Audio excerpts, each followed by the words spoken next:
क्या किसान साथियों आपके गेहूं के अंदर सिंचाई का समय आ चुका है? या तो आप अपने गेहूं के अंदर पहली सिंचाई करने वाले हैं या फिर दूसरी सिंचाई का आपका समय है। तो ऐसे में आपको अपने खेत के अंदर कुछ खास खाद उर्वरक का इस्तेमाल करना चाहिए और उनको इस्तेमाल करने का तरीका भी आपको सही पता होना चाहिए, क्योंकि कई बार खाद उर्वरक डालने से रिजल्ट नहीं मिलेगा आपको जब तक उसका तरीका आपको पता नहीं होगा। इसी के साथ हमारे किसान कुछ खाद असंतुलित मात्रा में डाल देते हैं, कुछ खादों को आपस में मिला देते हैं जिसके बाद उसमें रिएक्शन हो जाता है और वो खाद हमारी फसल को मिल नहीं पाता और वो जमीन में स्थिर पड़ा रहता है। ऐसे में किसानों को जागरूक होने के साथ-साथ सही खाद को आपस में कॉम्बिनेशन बनाकर इस्तेमाल करना भी पता होना चाहिए। किस तरह से कॉम्बिनेशन बनाया जाता है, उसके बारे में भी थोड़ा बताएँगे आपको और ये बताएँगे आप अपने गेहूँ के अंदर पहली और दूसरी सिंचाई पर कौन से खाद अपनी फसल को दें, जिससे आपको एक बेहतरीन उत्पादन और अधिक कल्ले अपने खेत में प्राप्त हो पाएँ। तो किसान साथियों, चलिए शुरू करते हैं हम पहली सिंचाई से लेके उसके बाद दूसरी सिंचाई के बारे में बात करेंगे। किसान साथियों, नमस्कार। आपका हमारे चैनल पर बहुत-बहुत स्वागत है और गेहूं से संबंधित वीडियो हमारे चैनल पर आती रहती हैं। इसी तरह की और वीडियो के लिए चैनल को भी सब्सक्राइब कर लें। किसान साथियों, गेहूं के अंदर हमारी पहली सिंचाई का समय होता है 21 से लेकर के 25 से 30 दिन के भीतर में हमें अपनी गेहूं की सिंचाई जरूरी कर देनी चाहिए। ये सिंचाई का समय क्यों है? इसका वैज्ञानिक जो तरीका है वो मैं आपको बता देता हूँ। विज्ञान जो है ये बात कहता है साइंस के ये समय सबसे सही होता है और वो किस आधार पे कहता है? साइंस ही इस आधार पे कहता है क्योंकि 21 दिन के बाद हमारे गेहूं के अंदर CRI स्टेज आ जाती है जिसको बोलते हैं क्राउन रोड इनिटेशन टाइम। इसमें होता क्या है, जो हमारा गेहूं है उसके अंदर से नई-नई जड़ें निकलना शुरू हो जाती हैं और उस समय पर हम अपने गेहूं में अगर सिंचाई कर देते हैं तो हमारे गेहूं से हमें ज्यादा कल्ले प्राप्त होते हैं और जो जड़ें बन रही होती हैं उनका विकास अच्छे से होता है जिससे पौधा एक ओवरऑल बेहतरीन ग्रोथ के साथ चलता है।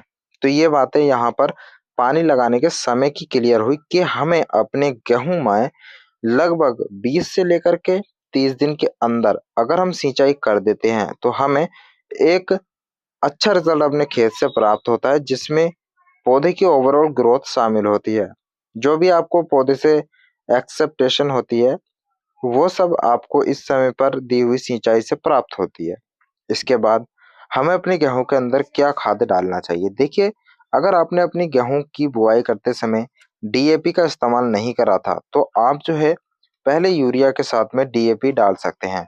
आप लगभग पहली सिंचाई पर 25 से 30 किलो यूरिया लें और 20 किलो DAP इसको मिला के अपने खेत के अंदर डाल दें। अगर आपने DAP पहले डाल दी थी अपने खेत के अंदर बुआई के समय डाली थी, तो इस समय पर आप 30 किलो यूरिया लेंगे और उसके साथ में 7 किलो जिंक मिलाएंगे और आपको 1 किलो ह्यूमिक एसिड लेना है। ये हमारे पौधे की जड़ों के विकास के लिए होता है और इन तीनों को मिला करके आप अपने गेहूं में पहली सिंचाई पर डाल देंगे। इससे आपको बेहतरीन वाला रिजल्ट देखने को मिलेगा। अगर किसान साथियों आपको जो है दूसरी सिंचाई कर रहे हैं या फिर आप पहली सिंचाई कर रहे हैं तो आप उसके अंदर आपको ह्यूमिक एसिड नहीं मिल रहा है तो आप माइक्रो राजा भी इसके साथ में मिला सकते हैं। यह भी जड़ों के विकास के लिए एक बेहतरीन काम करता है। अब किसान साथियों, हमारे जो किसान है वो दूसरी सिंचाई अपने गेहूं के अंदर कर रहे हैं तो उनको इस समय पर कौन से खाद डालना चाहिए उसके बारे में बात कर लेते हैं। देखिए किसान साथियों, अगर आप अपने गेहूं में दूसरी सिंचाई कर रहे हैं तो आपको अपने गेहूं के अंदर लगभग 30 किलो यूरिया आपको लेना होगा। 1 एकड़ के लिए आपको 30 किलो यूरिया लेना है और इसके साथ में आपको मिलाना है सागरिका। जी हाँ, सागरिका की मात्रा आपको लेनी है लगभग 6 किलो सागरिका आपको अपने गेहूं के अंदर दूसरी सिंचाई पर डाल देना है। इसके साथ साथ किसान साथियों, आप जो है अपने खेत के अंदर ह्यूमिक एसिड मिला दें 1 किलो। 1 किलो ह्यूमिक एसिड मिलाने से आपकी गेहूं की जो जड़ें हैं उनका विकास अच्छे से हो पाएगा और उससे आपको बेहतरीन वाला रिजल्ट देखने को मिलेगा।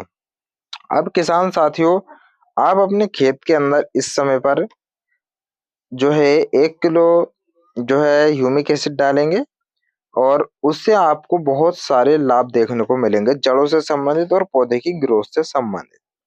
इसके साथ में आप कुछ और चीज़ ऐड करना चाहते हैं, तो उसके लिए आप अपने खेत के अंदर फास्फोरस ऐड कर देंगे। फास्फोरस ऐड करेंगे आप 30 किलो। 30 किलो ऐड करें, लेकिन ध्यान रहे कि आपको फास्फोरस को जिंक के साथ में नहीं मिलाना है। अगर आप अपने खेत में जिंक दे रहे हैं तो उसके साथ में ना मिलाएं, इससे रिएक्शन हो जाएगा और आपके फसल को आपका खाद नहीं मिल पाएगा। तो किसान साथियों, इनका इस्तेमाल करें और ये सभी आपको हमने जानकारी दी है गेहूं से संबंधित, इसको आप सही तरीके से समझ लें। अगर कोई आपको जो है समझ नहीं आया तो वीडियो को थोड़ा पीछे करिए और दोबारा से देख करके समझ जाइए। इस तरह से आप अपने गेहूं की सिंचाई पे पहली और दूसरी सिंचाई पे खाद उर्वरक का इस्तेमाल करें। आपको बेहतरीन रिजल्ट देखने को मिलेंगे, अच्छी ग्रोथ आपको अपने गेहूं से प्राप्त हो पाएगी। तो किसान साथियों, आपको जानकारी पसंद आई हो तो वीडियो को लाइक कर देना, चैनल को भी सब्सक्राइब कर देना। फिर मिलेंगे आपको गेहूं से संबंधित और इंटरेस्टिंग वीडियो के साथ। धन्यवाद।